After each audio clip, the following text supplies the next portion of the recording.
Entende? Então, eles vão ter que seguir isso quase que de forma para sempre, né? Até que o templo seja destruído. Infelizmente, Israel vai ser levado para o exílio, a gente vai chegar lá, e aí eles não vão ter mais o templo para oferecer esses sacrifícios. Mas essas ofertas vão começar a aparecer em todos os textos que a gente for lendo, e é nelas que a gente precisa então atentar para que tipo de oferta está sendo entregue ao Senhor e para que essa oferta era. Então a gente começa a ver, oferecer uma oferta pela culpa. Opa, o que essa pessoa fez para ela ter que oferecer uma oferta pela culpa? Então vamos olhar lá quais são as regras da oferta pela culpa.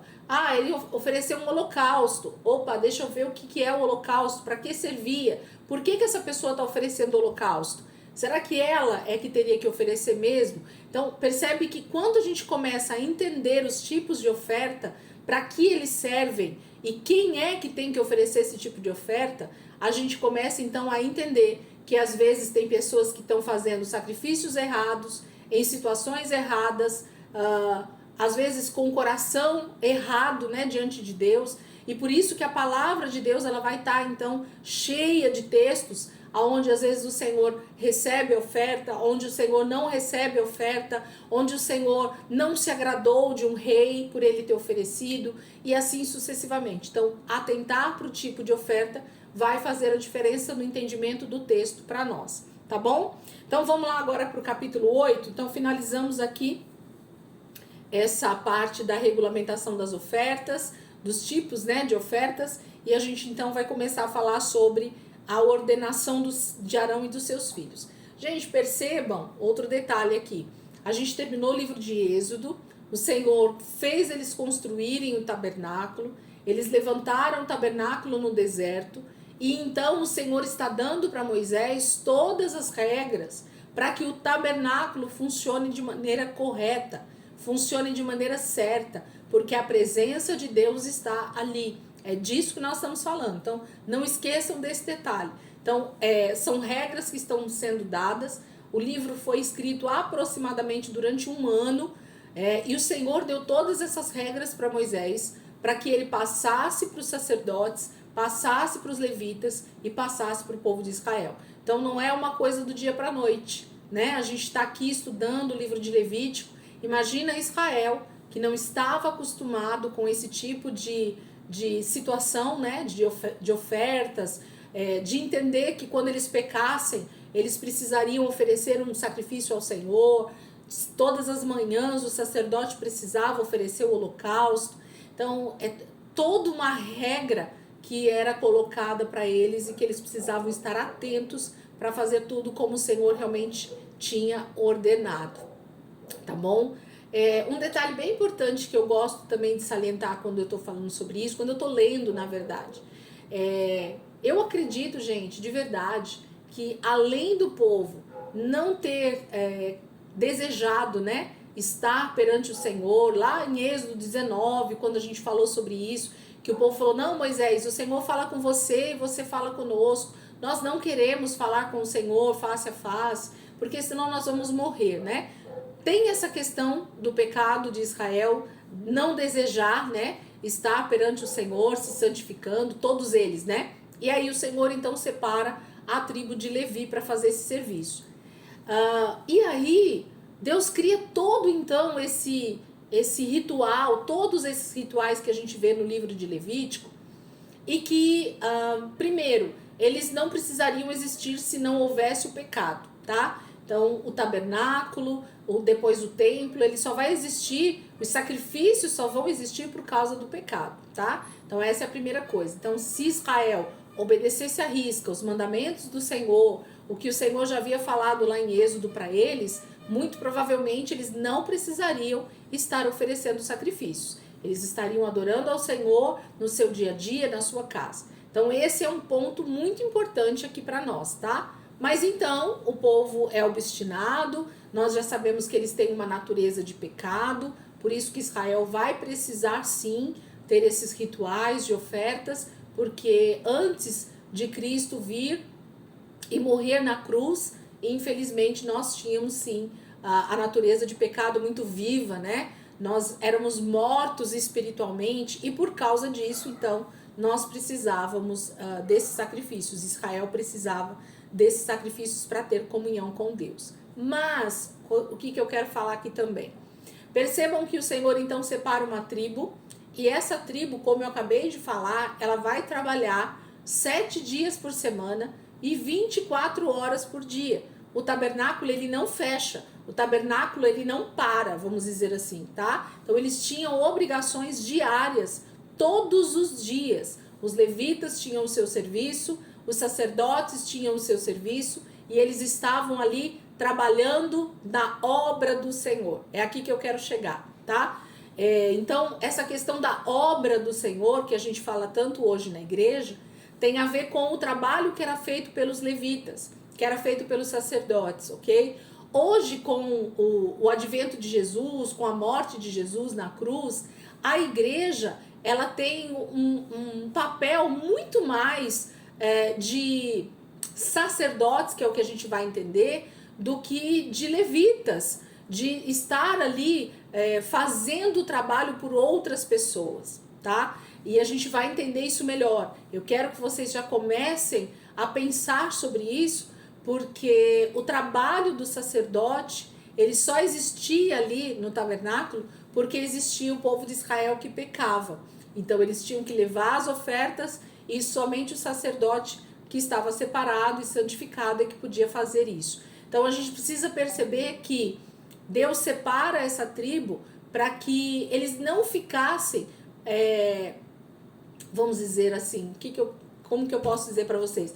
Eles não teriam problema com o trabalho deles, não seria um peso para os levitas trabalhar para o Senhor, não seria um peso para os sacerdotes trabalhar para o Senhor. Primeiro, eles já tinham sido então separados, eles não podiam fazer nenhum outro tipo de trabalho fora o tabernáculo. Então um levita ele não plantava, um levita ele não colhia, um levita ele não cuidava de rebanho, um levita ele não tinha que trabalhar fora, né? Ele não tinha outros afazeres. Um levita e os sacerdotes, a família de Arão, eles só tinham o trabalho do tabernáculo. E o só tinham já é muito, tá? Porque, como eu falei, são 7 dias por semana trabalhando arduamente todos os dias, oferecendo, matando animais, oferecendo sacrifício, fazendo as atividades regulares que eles tinham que fazer todos os dias. Então imagine matar aí 50 bois por dia, 30 ovelhas por dia, né? Tirar o couro, separar as partes, separar a gordura. Vocês acham que era pouco trabalho de açougueiro que eles tinham? Não, era muito, tá? Então eles eram separados para isso e faziam isso com amor, porque eles estavam fazendo a obra do Senhor. O que eu quero falar aqui para vocês? Por que eu entrei nesse assunto? Quando eu leio esses textos, a primeira coisa que me vem na cabeça é justamente a nossa dificuldade que a gente tem hoje em ter que nos desdobrar, em ter que ser mãe, esposa, avó, empresária, trabalhar fora, ter os nossos afazeres da casa, né? Ser uma mulher do lar.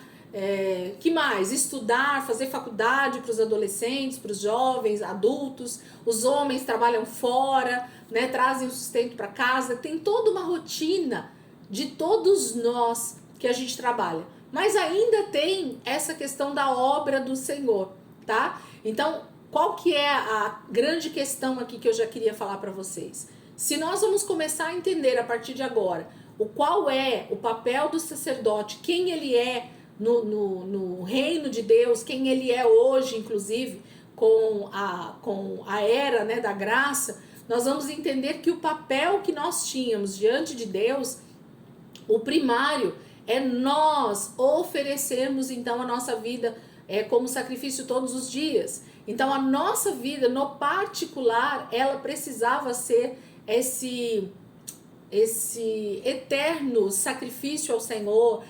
Nós precisávamos estar na presença do Senhor todos os dias, em oração, nas disciplinas espirituais. A nossa vida precisa ser isso.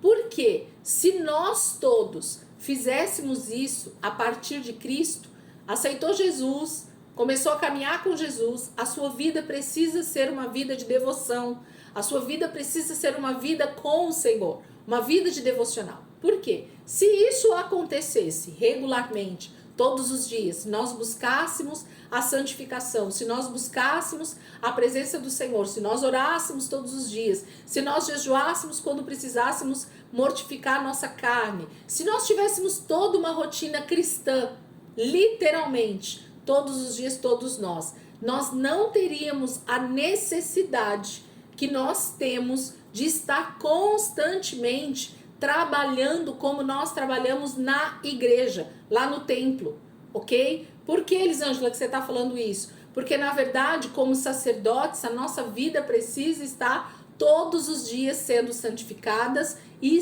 entregando sacrifícios ao Senhor. Então, esse é o principal papel do sacerdote, ok? Então, todos nós hoje somos sacerdotes. Não há mais um clero, né? Uma galera separada para o ministério e uma galera que não é separada para o ministério. Não, como cristãos, quando nós nascemos de novo, a palavra de Deus diz que todos nós agora passamos a ter comunhão com Deus, podemos estar na presença de Deus porque o véu foi rasgado e por causa disso, então, nós temos essa responsabilidade. Nós não precisaríamos pedir para outras pessoas orarem por nós. Nós não precisaríamos pedir para líderes espirituais estar orando por nós. Nós não precisaríamos estar constantemente buscando uma palavra na igreja. Isso tudo só acontece porque nós somos falhos na nossa devoção, no nosso dia a dia, no nosso tempo com o Senhor. Então, a igreja se acostumou há mais de 2000 anos de buscar somente nos que são separados, na liderança, né? Por isso que na época Moisés também foi separado, porque o povo não quer buscar. Então é muito mais fácil você pedir para outras pessoas estarem orando por você, jejuarem por você, buscarem a palavra por você e pregar ali no púlpito. Então toda essa religião que nós vivemos como igreja, ela só existe porque o papel do sacerdote não tem sido feito. E esse papel do sacerdote é meu e seu.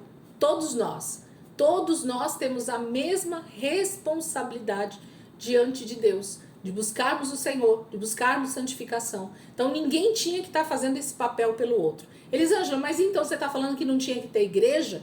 Não, porque na verdade a reunião, a comunhão dos santos deveria ser para celebrarmos juntos ao Senhor, para realmente proclamarmos o evangelho para as pessoas que não conhecem a Cristo.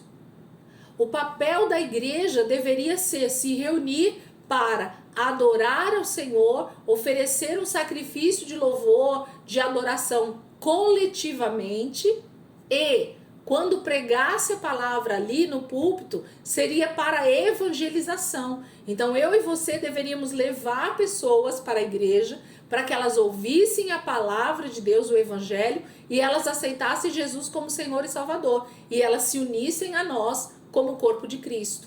E não nós ficarmos pregando para crente, e não nós ficarmos ensinando simplesmente a textos para crente. Por que a gente faz isso? Porque o crente não busca Deus em casa. Entendem o que eu estou falando? Faz sentido? Ou não? Faz sentido? Então, quando a gente olha para a palavra de Deus, a gente percebe que só há levitas, só há sacerdotes no Velho Testamento porque Israel não quis se santificar.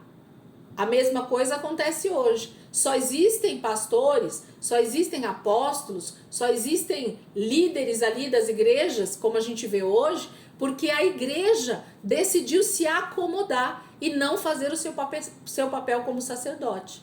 Então, se todo mundo fizesse a sua parte, todo mundo, gente, estou falando de todos, desde a pessoa que aceita Jesus hoje, até a pessoa que tem 50 anos de idade, ela tem a mesma responsabilidade sacerdotal. Somos todos uma nação eleita, um sacerdócio real, Paulo vai dizer, né? Por quê? Porque hoje nós todos temos acesso à presença de Deus como somente o sacerdote tinha. Somente Arão, uma vez por ano, poderia oferecer sacrifício ao Senhor e entrar no Santo dos Santos.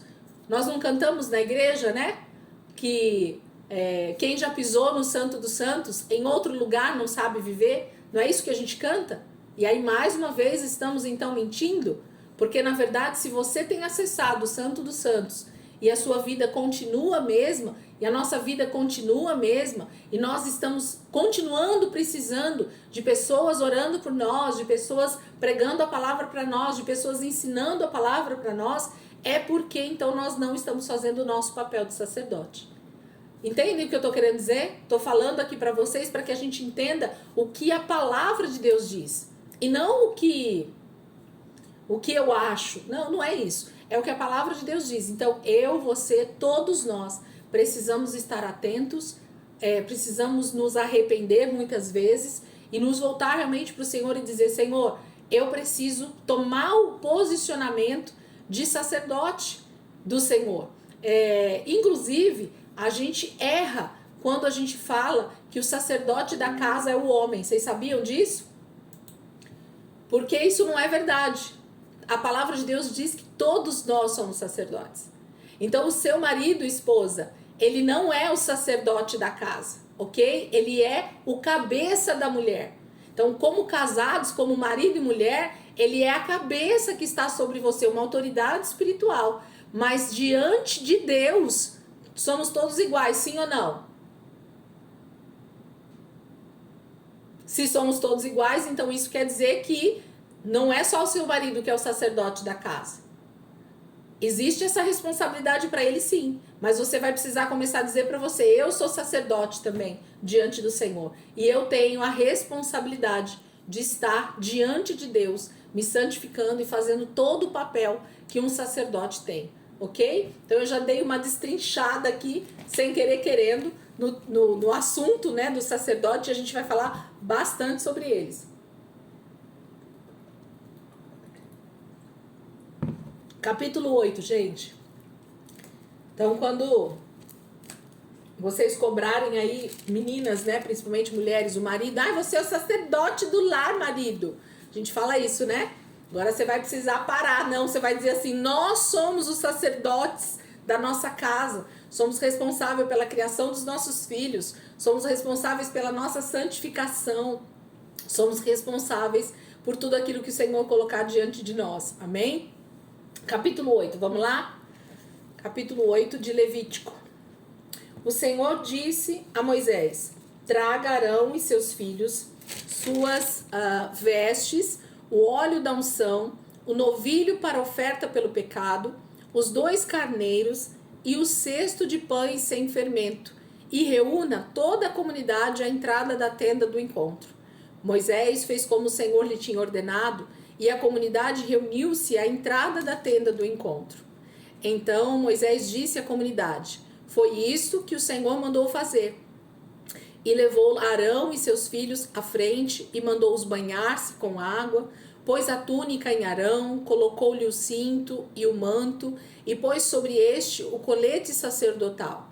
Depois a ele prendeu o manto sacerdotal com o cinturão, colocou também o peitoral, no qual pôs o urim e o tumim, e colocou o turbante na cabeça de Arão com a lâmina de ouro, isto é, a coroa sagrada, na frente do turbante, conforme o Senhor tinha ordenado a Moisés.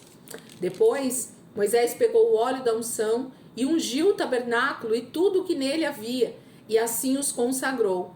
Aspergiu 7 vezes o óleo sobre o altar, ungindo o altar e todos os seus utensílios, e a bacia com o seu suporte, para consagrá-los. Derramou o óleo da unção sobre a cabeça de Arão, para ungí-lo e consagrá-lo. Trouxe então os filhos de Arão à frente, vestiu-os com suas túnicas e cintos, e colocou-lhes gorros, conforme o Senhor lhe havia ordenado. Em seguida, trouxe o novilho para oferta pelo pecado, e Arão e seus filhos puseram as mãos sobre a cabeça do novilho. Moisés sacrificou o novilho e com o dedo pôs um pouco do sangue em todas as pontas do altar para purificá-lo. Derramou o restante do sangue na base do altar e assim o consagrou para fazer propiciação por ele. Moisés pegou também toda a gordura que cobre as vísceras, o lóbulo do fígado e os 2 rins com a gordura que os cobre, e os queimou no altar. Mas o novilho com o seu couro, a sua carne e o seu excremento, ele queimou fora do acampamento, conforme o Senhor lhe havia ordenado. Mandou trazer então o carneiro para o holocausto, e Arão e seus filhos puseram as mãos sobre a cabeça do carneiro. A seguir, Moisés sacrificou o carneiro e derramou o sangue nos lados do altar. Depois, cortou o carneiro em pedaços, queimou a cabeça, os pedaços e a gordura, lavou as vísceras e as pernas e queimou o carneiro inteiro sobre o altar, como holocausto, oferta de aroma agradável ao Senhor, preparado no fogo, conforme o Senhor lhe havia ordenado. A seguir, mandou trazer o outro carneiro, o carneiro para oferta de ordenação.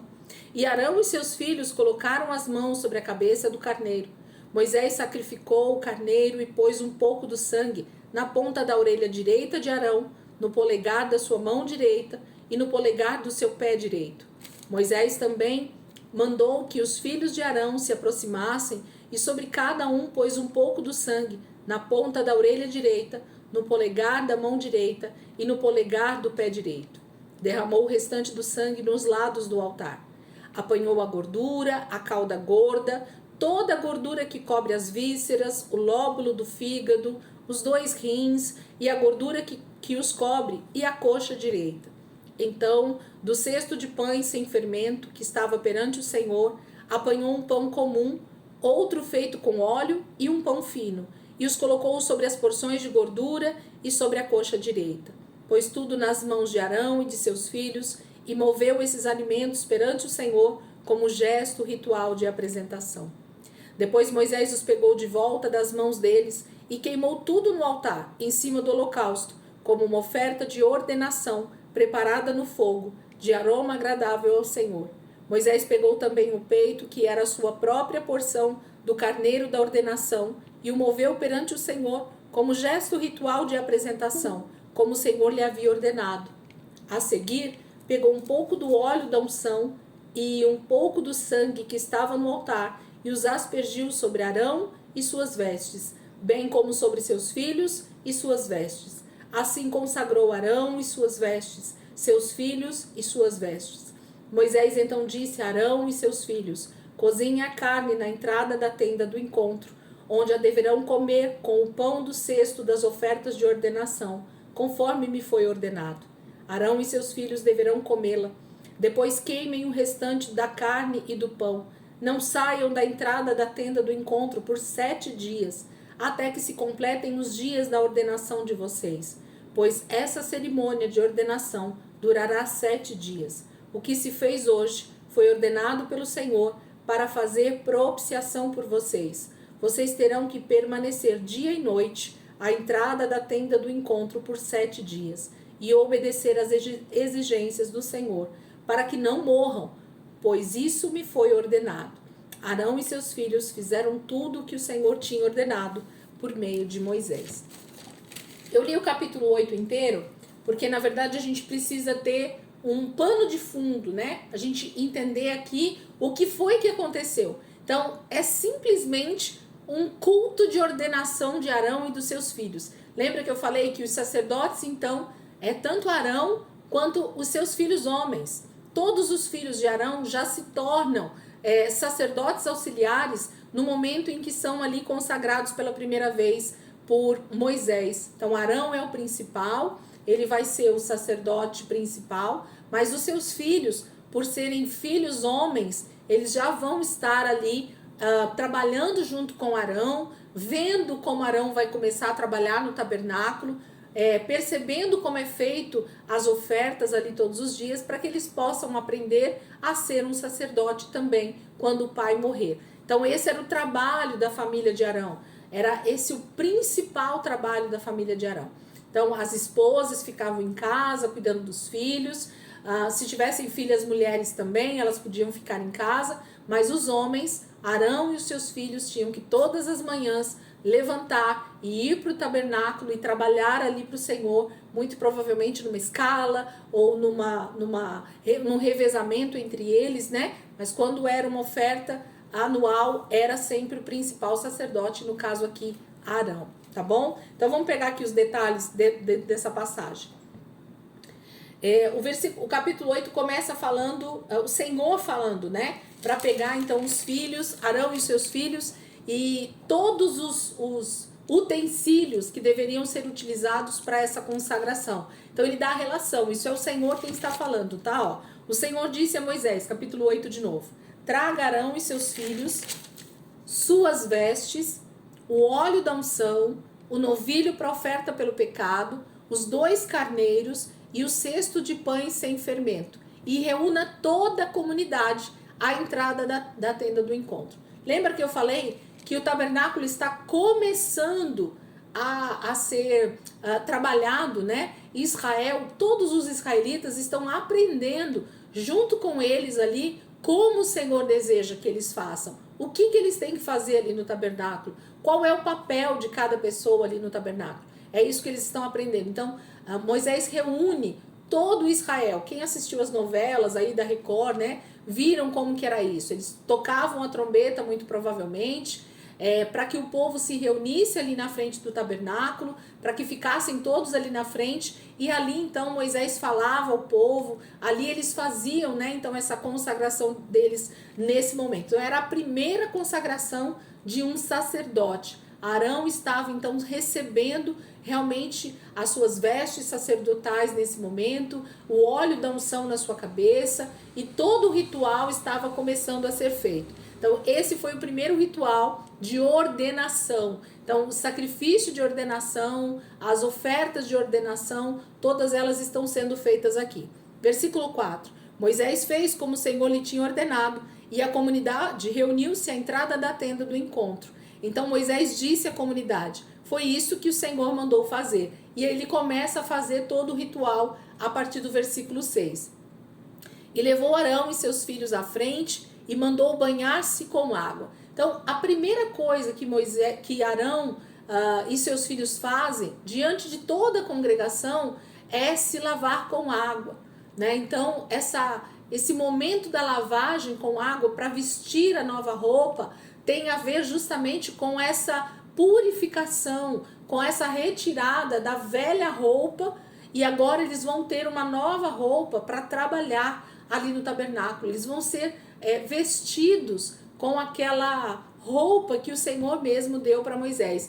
Quem não assistiu a aula, volta depois lá em Êxodo e pega a sua aula que nós falamos sobre a roupa que o Senhor dá ali para o sacerdote. Nós falamos bastante sobre isso, sobre essa questão de estar vestidos de Cristo. Gente, é tão profundo essa questão da roupa sacerdotal, que se a gente mergulhar nessa palavra, se a gente ler um pouco mais essa palavra, o Senhor está pronto a nos ensinar muito mais. Então, é muito importante entender cada peça da roupa do sacerdote e até dos levitas, né? Porque eles não podem estar ali no tabernáculo trabalhando com qualquer roupa. Eles não poderiam vir de casa com a roupa deles normal e entrar no tabernáculo e sair trabalhando. Não, eles tinham todo um ritual de se banhar, de se lavar, vestir a roupa certa, para o ritual certo, porque isso falava de integridade, de santificação, de reverência ao Senhor, né? Quando a gente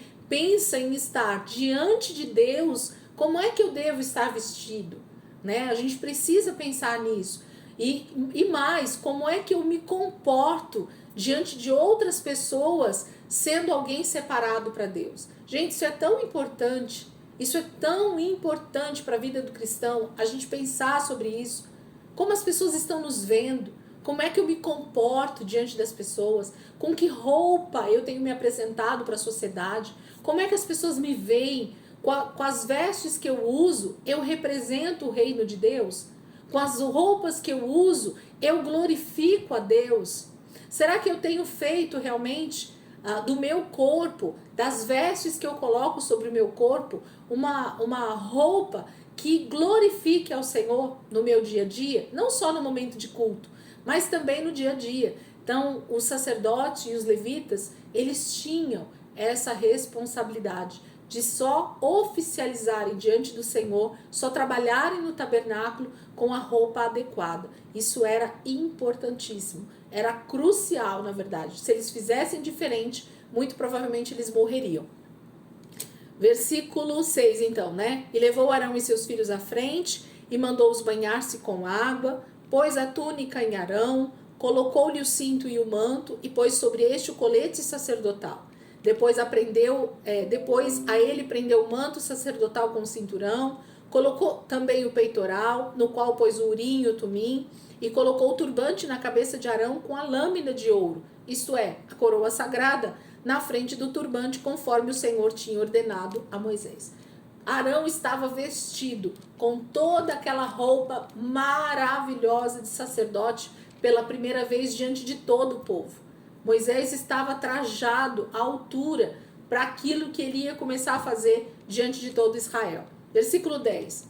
Depois Moisés pegou o óleo da unção e ungiu o tabernáculo e tudo que nele havia, e assim os consagrou. Então, Moisés pega ali o óleo da unção e faz, nesse momento, a unção de todos os utensílios, tudo que estava ali no tabernáculo, que o Senhor pediu para eles construírem, tudo, o altar, as pás, pensa em tudo, tudo foi ungido com o óleo da unção, que a gente falou também na aula lá de Êxodo, e a partir daquele momento, nenhuma dessas peças do tabernáculo poderia ser utilizada a não ser no serviço do tabernáculo. Aqui também é um ponto importante, vocês sabem disso, eu já falei sobre isso, o quanto a gente precisa entender essa questão do santo e do profano. O texto vai falar isso para nós. Versículo 11. Aspergiu 7 vezes o óleo sobre o altar, ungindo o altar e todos os seus utensílios, e a bacia com o seu suporte para consagrá-los. Derramou o óleo da unção sobre a cabeça de Arão para ungí-lo e consagrá-lo. Trouxe então os filhos de Arão à frente, vestiu com suas túnicas e cintos e colocou-lhes gorros, conforme o Senhor lhe havia ordenado. Gente, a família sacerdotal, ela tinha uma roupa diferente de todos os outros levitas, ok? Então, o sacerdote, no momento que ele passava no meio de Israel, ou no momento que ele estava lá no tabernáculo trabalhando, ele era reconhecido facilmente. Pensa num culto de 5.000 pessoas, e aí como é que você reconhece quem é o sacerdote ali no meio? Então, por causa das vestes de Arão, por causa das vestes que seus filhos também usavam, eles eram identificados facilmente no meio de uma multidão, porque a roupa deles era diferente. Nós precisamos ser identificados da forma como nós comunicamos Cristo. Nós precisamos ser identificados no meio de uma multidão desse mundo. Nós precisamos ser identificados no meio do pecado. Nós precisamos ser identificados como filhos de Deus. Gente, pensa sobre isso. O Velho Testamento, o Pentateuco, não fala sobre coisas simplesmente religiosas. A palavra de Deus está nos contando algo. A palavra de Deus está nos mostrando algo espiritual. A palavra de Deus está nos ensinando a ser cristão. A palavra de Deus está nos ensinando a ser filho de Deus. Como é que Deus deseja que eu me comporte diante de uma sociedade caída, perdida, cheia de pecados? O livro está dizendo para nós. Ele está mostrando tudo isso para nós. Versículo 14. Aí começa a falar sobre o próprio ritual, né? Sobre essa maneira como eles deveriam sacrificar os animais para a ordenação. Então, eu não vou ler de novo o texto, porque a gente já compreendeu nas ofertas que a gente viu para que servia cada uma dessas ofertas. Eles oferecem holocausto, que é a primeira oferta que vai ficar na base do altar, para ser queimada a gordura por cima.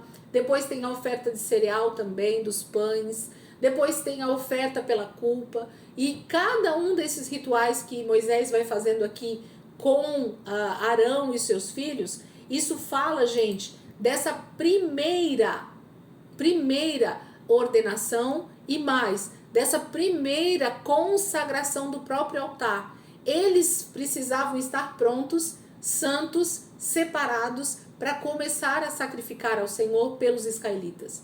Um sacerdote ou um levita, ele jamais poderia estar em culpa, em pecado, e receber a oferta de alguém e sacrificar no altar em pecado. Nós vamos ver isso acontecer em todo o Velho Testamento e a gente vai ver o problema que isso causou para Israel. Gente, quando nós fazemos a obra de maneira leviana, quando nós estamos em pecado e nós então oficializamos ao Senhor no altar quando nós oramos por pessoas, quando nós fazemos a obra de Deus, estando com uma vida debaixo de pecado, nós atraímos para nós maldição. E nós também atraímos maldição para o povo. Lembra que a gente falou sobre uma das ofertas que falava sobre o pecado da comunidade? A outra oferta falava sobre a oferta, eu vou fechar já, Adri, obrigada. A oferta do sacerdote por ele mesmo, porque se ele fizesse algo que em pecado, ele traria consequências para Israel. Vamos voltar só nesse versículo? Fechem aí a aula, gente, e a gente vai voltar nesse versículo porque eu preciso relembrar vocês disso. Vamos fechar rapidinho.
Voltem lá um pouquinho, capítulo 4 de Levítico. Vamos só relembrar esse texto específico para vocês entenderem um pouquinho mais essa responsabilidade do sacerdote, da família de Arão. Levítico capítulo 4. Levítico capítulo 4, versículo 3. 4, versículo 3. Se for o sacerdote ungido que pecar, trazendo culpa sobre o povo. Esse aqui é o único versículo que fala que alguém peca e traz a culpa sobre outros. A única maneira de o povo receber condenação a respeito de pecado era quando o sacerdote ele estava em pecado e ele então não se purificava, não se arrependia, não oferecia sacrifícios por ele. Ele trazia culpa sobre o povo. Por quê? Porque ele é o representante entre Deus e o povo. Então, quando ele faz as coisas, a obra de Deus, quando ele oficializava no tabernáculo em pecado, ele atraía culpa sobre todo o povo. É isso que a tua Bíblia está dizendo? Assim como a minha está dizendo? Entende? Então, vamos trazer para nós hoje. A gente precisa entender que tudo isso fala de nós também. Isso está falando da gente, isso está falando de nós como sacerdotes. Se Arão e seus filhos, ou qualquer outro descendente de Arão, em qualquer época da vida do Velho Testamento, se ele estivesse em pecado e ele não se arrependesse e oferecesse sacrifício por ele, e não se purificasse, não se santificasse e trabalhasse ali no tabernáculo, oferecendo sacrifício pelo povo, oferecendo sacrifício pelas outras pessoas, ele atraía maldição não somente para ele, mas também para o povo. Olha a consequência disso, gente. Quando nós estamos de maneira leviana fazendo a obra de Deus, estando em pecado, sabemos que estamos pecando contra o Senhor em qualquer área da nossa vida, não importa. Pecado não tem dimensão. Se você costuma mentir, ou se você costuma roubar, ou se você está em fornicação, ou se você está em adultério, ou se você simplesmente comete algo que desagrada ao Senhor em pecado no seu dia a dia, e você não se arrepende, você vai fazendo a obra de Deus de qualquer jeito, você que está como líder, você que está com uma responsabilidade no corpo de Cristo, você atrai sobre o povo maldição. Muitas vezes é por isso que igrejas não avançam. Muitas vezes é por isso que o corpo de Cristo fica doente. Por isso que muitas vezes as pessoas elas realmente não se convertem como deveriam. Porque os líderes estão debaixo de pecado. e atraem maldição para o corpo de Cristo. Então isso é muito sério, viu? Como sacerdotes, nós temos uma responsabilidade. Eu não canso de dizer isso aqui porque isso é uma responsabilidade para nós. Ok? Então era esse versículo que eu queria que vocês lembrassem ali. Então o Senhor Moisés vai fazer todo o ritual com eles aqui de cada um dos novilhos, dos carneiros. Um detalhe que a gente vai começar a ver aqui é essa questão da imposição de mãos sobre a cabeça do animal. Vamos ler esse pedacinho aqui, versículo 14. Em seguida trouxe o novilho para oferta pelo pecado, e Arão e seus filhos puseram as mãos sobre a cabeça do novilho. Moisés sacrificou o novilho e com o dedo pôs um pouco do sangue em todas as pontas do altar para purificá-lo. Derramou o restante do sangue na base do altar e assim o consagrou para fazer propiciação por ele. Então, esse primeiro animal que é sacrificado, assim como todos os outros, eles pegam um animal vivo, tá paradinho o animalzinho lá, eles impõem as mãos sobre a cabeça daquele animal e eles confessam o pecado deles diante de todo o povo ali, e para aquele animal ouvir, vamos dizer assim, né? O pecado é confessado em voz alta, para que isso sirva então de testemunha diante de Deus e dos homens. E aquele animal leva a culpa pelo pecado. Então, a morte pelo pecado, que era para Arão e para seus filhos, e para todo Israel e para nós, ela é transferida para aquele animal que vai ser sacrificado naquele momento. Então, todo sacrifício, gente, tem a ver com essa transferência de pecado. Então, o pecado sai da minha vida, porque eu estou confessando ele, e ele vai para o animal que vai ser sacrificado. Porque senão era eu que tinha que ser morto. É isso que a palavra de Deus diz, né? O salário do pecado é a morte. Então, se todos nós pecamos, quem deveria morrer por causa do pecado somos nós. Mas a graça do Senhor já está desde o Velho Testamento. Vocês sabem disso, eu falo isso sempre. E o Senhor deu então essas ordenanças, essa forma de sacrifícios para que eu confesse o meu pecado. Estou falando de Israel aqui, né, dos sacerdotes. Eles confessavam então os seus pecados, era transferido o pecado para esse animal e em seguida o animal era sacrificado, morto, para levar os pecados daquela pessoa. Então era isso que era feito. E aí por isso que o sangue era derramado ali no altar. Por isso que o sangue era posto nas pontas do altar, porque o sangue era o que estava sendo derramado em favor daquela pessoa que era pecadora e que estava oferecendo aquele sacrifício. Ao mesmo tempo que isso parece desumano, é uma saída muito, muito graciosa de Deus para toda a humanidade, porque senão éramos nós que tínhamos que morrer literalmente. Ok? Então cada animal que o Senhor permite que ele seja sacrificado para que o pecado de alguém seja expiado, seja feita a propiciação, nós precisamos nos alegrar que Deus deu então essa possibilidade, Deus deu essa figura, né? Deus deu essa maneira de nós sermos purificados do nosso pecado. Nós sabemos quem é esse animal que é sacrificado aqui em todo o Velho Testamento. É o próprio Cordeiro de Deus que tira todo o pecado do mundo. Então Cristo morreu de uma vez por todas, porque ele faz a expiação, ele faz a propiciação, ele cobre o nosso pecado, que é esse o significado dessa palavra, em todos os aspectos. Todas essas ofertas que nós falamos no início do livro de Levítico, Jesus consegue em um só sacrifício abarcar todos esses tipos de ofertas. Então Jesus é a oferta pelo pecado, Jesus é a oferta pela culpa, Jesus é o nosso holocausto, Jesus é a oferta pela comunhão, ok? Jesus é a ordenação do sacerdócio.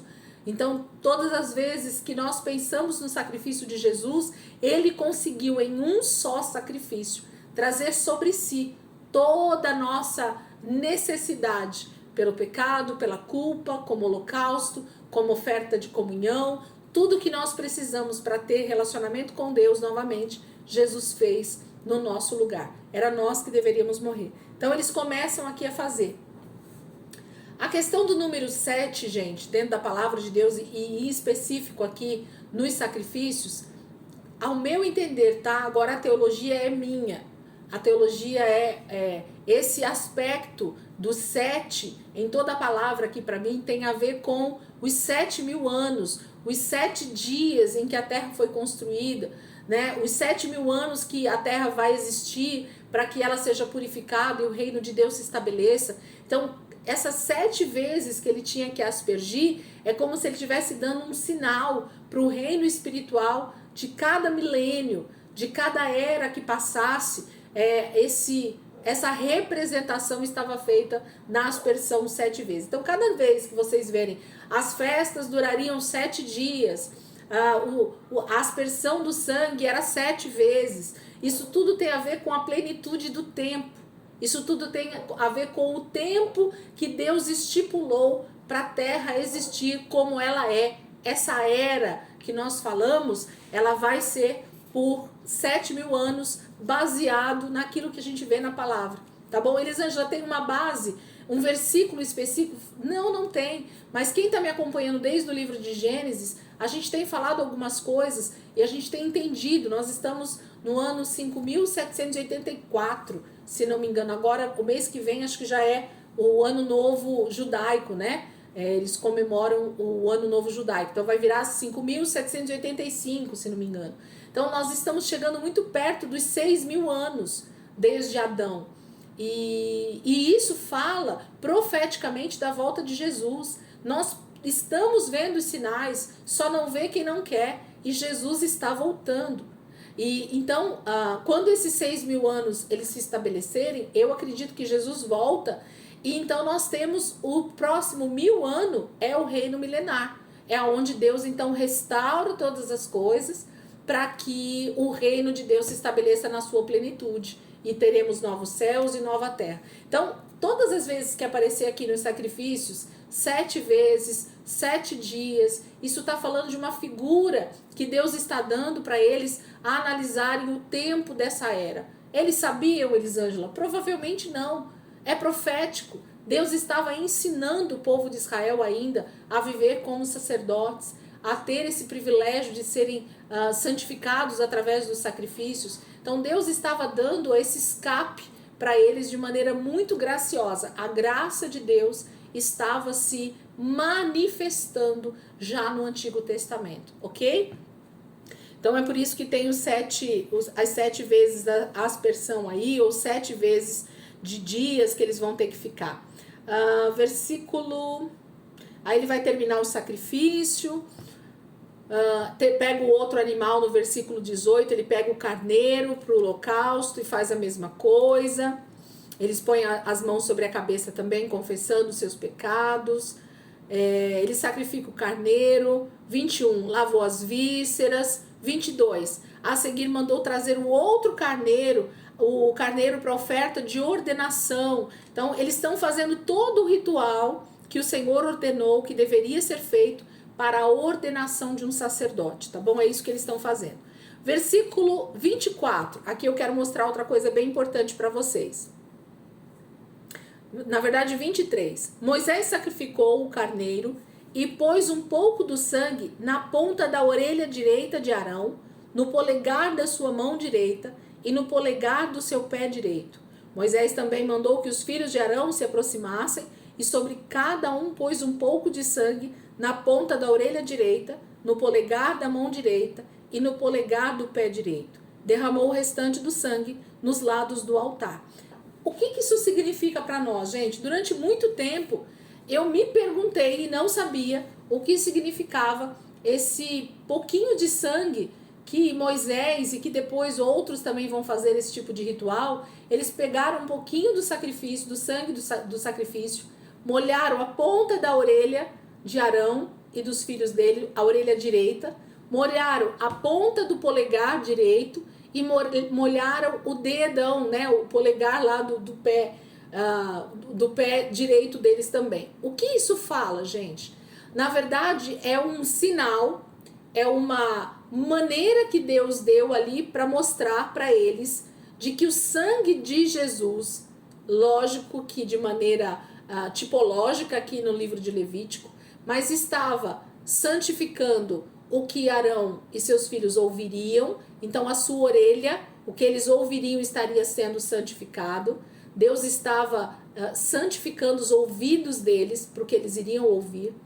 A mão direita fala do que nós fazemos. Então quando ele molha com o sangue do sacrifício o polegar direito, ele está nada mais, nada menos do que santificando as mãos por completo, não precisava molhar tudo. Era só a ponta do dedo, já era suficiente. Estava mostrando para o reino espiritual que as mãos desses sacerdotes agora estariam somente para o Senhor. Eles estavam sendo consagrados de forma integral para o Senhor. E o pé direito, porque o caminho, aonde eles caminhassem, eles tinham que lembrar que eles tinham uma consagração sobre a vida deles. Então isso fala de o que eu ouço, porque fala muito sobre as minhas emoções, como eu vou reagir, né? Tudo passa pelo nosso ouvido. Aquilo que a gente ouve entra e faz todo o processo do emocional, do racional, das atitudes. Então tudo que passa pelo nosso ouvido precisa estar santificado, precisa estar consagrado ao Senhor. A mão direita, como atitudes, tudo que Arão e seus filhos fossem fazer a partir de agora, eles precisavam lembrar que eles eram consagrados ao Senhor. As suas mãos, as suas atitudes deveriam ser condizentes com a responsabilidade que eles tinham a partir de agora. E os pés, né? O polegar direito do pé fala desse caminhar. Eles tinham que caminhar agora sabendo quem eles eram em Deus, quem eles eram no reino de Deus, quem eles eram espiritualmente falando. Eles tinham a cobertura do sangue sobre a vida deles, sobre os pontos principais da vida deles. E lembrando um detalhe bem importante, lembra que a túnica, a roupa deles, cobria praticamente quase que o corpo inteiro do sacerdote? Quem tem a fotinho aí da roupa do sacerdote vai lembrar do que eu tô falando. Então o que ficava descoberto, gente? A cabeça, né? Esse pedaço aqui, ó, do rosto e dessa lateral. Então por isso a consagração do ouvido. A mão, porque eles tinham uma túnica comprida que cobria os braços, então só as mãos que ficavam para fora. Então o Senhor consagra as mãos através do polegar. E os pés, porque a túnica cobria tudo. Eles, inclusive, lembra que eles não podiam nem mostrar o tornozelo quando subia no altar para sacrificar? Porque senão eles podiam ser mortos. Por quê? Vamos lá de novo. Porque agora essa roupa, na verdade a roupa e esse sangue do animal estava cobrindo a vida de pecado desse sacerdote. Gente, isso é tão profundo, tão maravilhoso. O sangue de Jesus nos purifica de todo o pecado. Quando Deus olha para nós, Ele não vê Elisângela, Ele vê Jesus. Ele vê o Cristo, Cristo sendo então essa roupa que nós vestimos, Ele está sobre nós, nós nos revestimos de Cristo. Cada vez que eu leio esse versículo, né, que nós devemos ser revestidos de Cristo, me vem isso à memória. É essa roupa que o sacerdote usa. E nós somos sacerdotes. Nós estamos vestidos com uma roupa espiritual que cobre o nosso pecado. Por isso que nós podemos entrar na presença de Deus. Por isso que nós podemos ir no Santo dos Santos. Nós não somos merecedores, gente, de nada. A gente merecia o inferno. Mas por causa do sacrifício, era por causa desse sacrifício derramado ali no altar que Arão e os seus filhos poderiam entrar no tabernáculo. Percebem isso? Por eles mesmos eles não podiam, mas por causa desse sacrifício, então eles podiam entrar no Santo dos Santos. Eles podiam entrar no tabernáculo. Eles podiam entrar no lugar santo. Eles podiam oferecer sacrifício por outras pessoas, porque eles estavam cobertos pelo sangue e por essa roupa que eles estavam vestidos a partir de agora. Isso é muito poderoso. Por isso que então passa o sangue aí nessas 3 partes do corpo de Arão e de seus filhos, ok? Eles fazem todo o ritual do animal aqui no restante dos versículos. Eu acho que é isso que eu precisava mostrar para vocês nesse texto. Ele pega um pouco do óleo da unção no versículo 30. Ele asperge sobre a roupa e sobre o altar, consagrando mesmo, né, Arão e os seus filhos. Aí o versículo 30 termina assim, ó. Assim consagrou Arão e suas vestes, seus filhos e suas vestes. Então agora, Arão e seus filhos, quando eles estavam vestidos com essa roupa sacerdotal, eles estavam então cobertos com Cristo. Cristo estava cobrindo também a vida desses sacerdotes. Cristo também estava se manifestando através dessa roupa sacerdotal, através desse óleo da unção, que é o próprio Espírito, a gente sabe disso, sobre a vida desses homens, que iam começar agora aí a ser esses intercessores entre Deus e os homens. Esse é o papel do sacerdote. Versículo 31. Moisés manda eles cozinharem, comerem, e aí eles vão permanecer 7 dias ali no tabernáculo. Eles não vão voltar para casa durante esses 7 dias. E durante esses 7 dias eles vão ter todos os rituais que eles tinham que fazer diariamente. O de holocausto, o de estar diante do Senhor, ali com as ofertas. Eles precisavam ter 7 dias de total consagração ali no tabernáculo, para que então depois desses 7 dias eles começassem a receber pessoas também com sacrifícios ali. Então Deus consagra o tabernáculo durante 7 dias só com Arão e os seus filhos, se consagrando, entregando holocaustos ao Senhor, buscando essa santificação para que eles estivessem prontos a partir daí para oficializar diante de Israel, diante do Senhor, oferecendo sacrifícios a todos que precisassem ali. O texto termina, versículo 35. Vocês terão que permanecer dia e noite à entrada da tenda do encontro por 7 dias e obedecer às exigências do Senhor, para que não morram. Pois isso me foi ordenado. Arão e seus filhos fizeram tudo o que o Senhor tinha ordenado por meio de Moisés. Por que se eles não fizessem, eles morreriam, gente? Porque eles estavam entrando diante de Deus. Se eles não fizessem as coisas como precisava ser feito, o pecado deles ia ser exposto e o Senhor os mataria, porque Deus é santo. Aonde Deus habita, aonde Deus está, a santidade ela é necessária, ela é primordial, senão eles iriam morrer, ok? Que horas são aí, gente? Tô perdida na hora, não liguei. Quantos minutos faltam? 9h21. Opa, temos 9 minutos. Vamos dar uma lidinha aqui nesse texto do capítulo 9? Nem que a gente só leia, e aí semana que vem eu volto explicando para vocês. Mas vamos aproveitar esses minutos aí, vamos ler o capítulo 9. Capítulo 9 diz assim: 8 dias depois, Moisés convocou Arão, seus filhos e as autoridades de Israel e disse a Arão: traga um bezerro para oferta pelo pecado e um carneiro para o holocausto, ambos sem defeito, e apresente-os ao Senhor.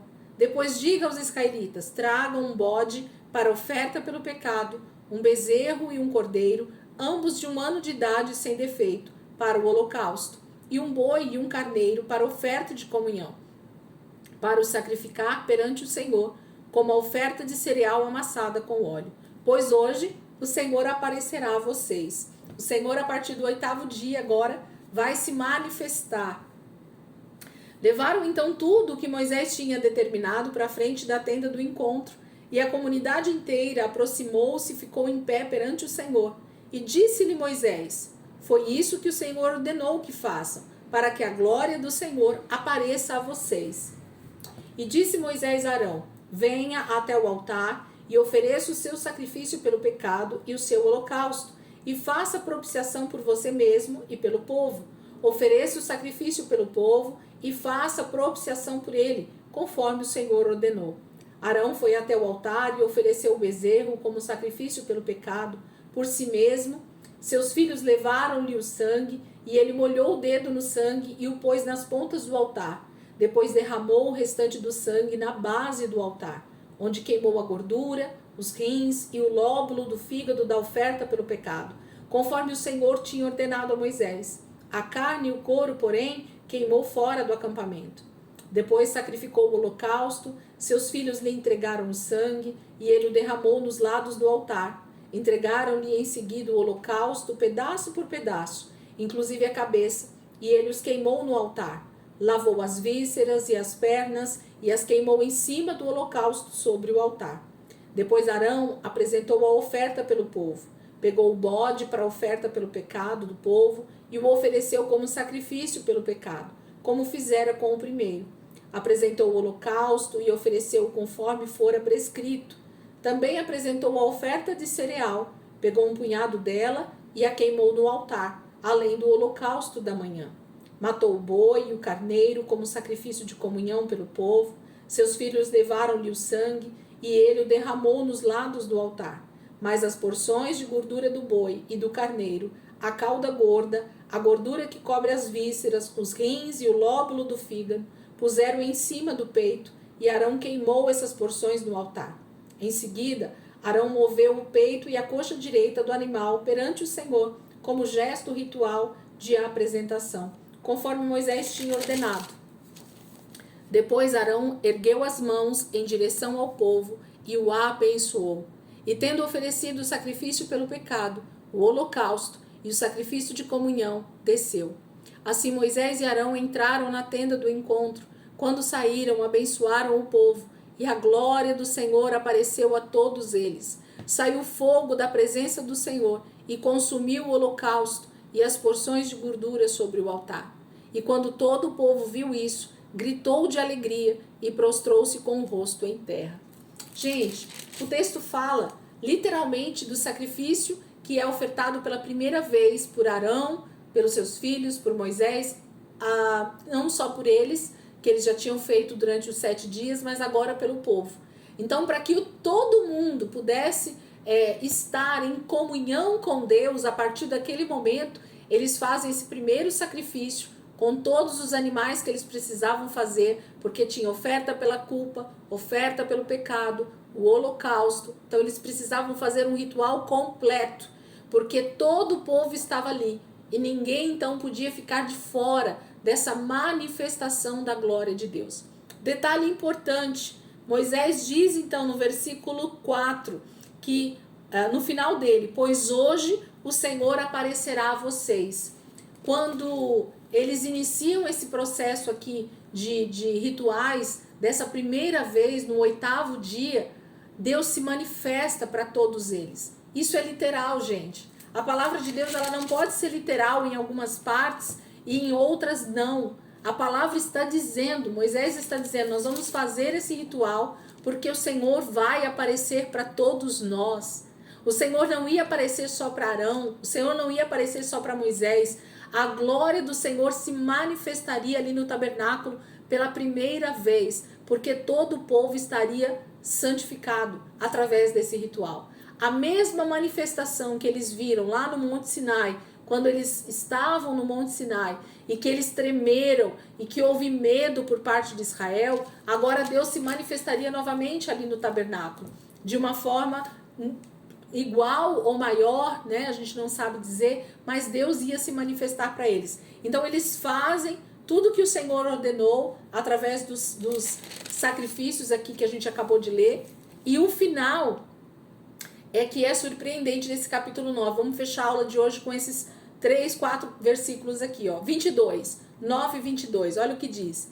Depois Arão ergueu as mãos em direção ao povo e o abençoou. A bênção sacerdotal já começa aqui, né? Tendo oferecido o sacrifício pelo pecado, o holocausto e o sacrifício de comunhão, ele desceu. Assim Moisés e Arão entraram na tenda do encontro. Quando saíram, abençoaram o povo, e a glória do Senhor apareceu a todos eles. Na tua Bíblia também está assim? A todos eles? A glória do Senhor apareceu a todos eles. Ok? Versículo 24. Saiu fogo da presença do Senhor e consumiu o holocausto e as porções de gordura sobre o altar. Deus recebe aquela primeira oferta de holocausto, que é a representação do próprio Cristo. Esse holocausto, lembra que a gente falou na primeira aula de Levítico? O holocausto é a representação do próprio Cristo sendo crucificado. Ele é esse holocausto, que essa oferta preparada no fogo para o Senhor. Ele é queimado inteiro, o holocausto. Não é tirado nada para se comer dele. O holocausto é queimado inteiro. E aqui o Senhor consome esse primeiro holocausto. É o próprio Senhor na manifestação dele. Deus se manifesta ali no tabernáculo naquele momento em que todos estão reunidos. E saiu fogo da presença do Senhor. Deus, os olhos de Jesus são como chamas de fogo. O Senhor vem, ele é fogo consumidor. Ele quer consumir o pecado. Então, o fogo de Deus, ele purifica, ele santifica, né? Então, saiu fogo da presença do Senhor e consumiu o holocausto e as porções de gordura sobre o altar. A oferta de comunhão, né? É queimada aqui a gordura sobre o altar. E quando todo o povo viu isso, gritou de alegria e prostrou-se com o rosto em terra. Gente, como é a manifestação da presença de Deus? Como é a manifestação da presença de Deus? Como é ver Deus se manifestando e recebendo a nossa oferta e nos santificando com a sua presença? É isso que acontece. Israel viu muitas vezes a presença do Senhor se manifestando. E isso é o que fica muito claro para nós, que mesmo vendo a glória do Senhor, quando nós decidimos optar por uma vida de pecado, não é a presença de Deus que muda isso, mas é a nossa decisão por desejar estar sempre na presença do Senhor. Grava isso. Não é a presença de Deus em um lugar que diz que a minha vida vai ser transformada. Não, não é. Porque se assim fosse, Israel não teria pecado mais. Deus se manifestou para todos eles aqui.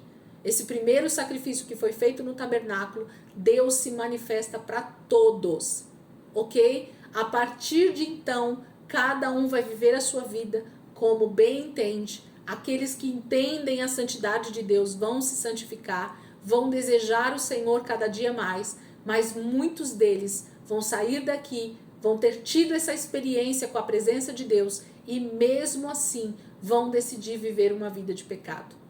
Constantemente vão estar levando sacrifícios pelo pecado no tabernáculo.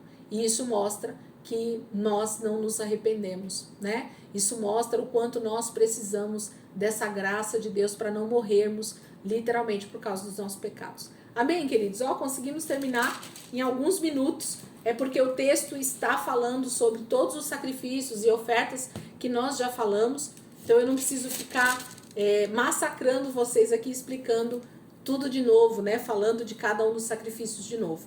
Semana que vem, então, a gente vai, a partir do capítulo 10, nós vamos entender aí o que acontece com Nadab e Abiú. Esse texto é tremendo e ensina muito para nós.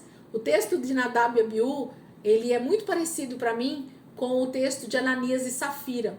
Se alguém quiser ler esses dois textos e analisar um pouquinho eles, vocês vão entender um pouquinho. Na próxima aula a gente vai falar um pouquinho sobre isso, tá bom? Gente, Deus abençoe. Vamos orar? Quem quer orar pra gente finalizar aí, pra eu poder fechar a boca um pouquinho? Por favor.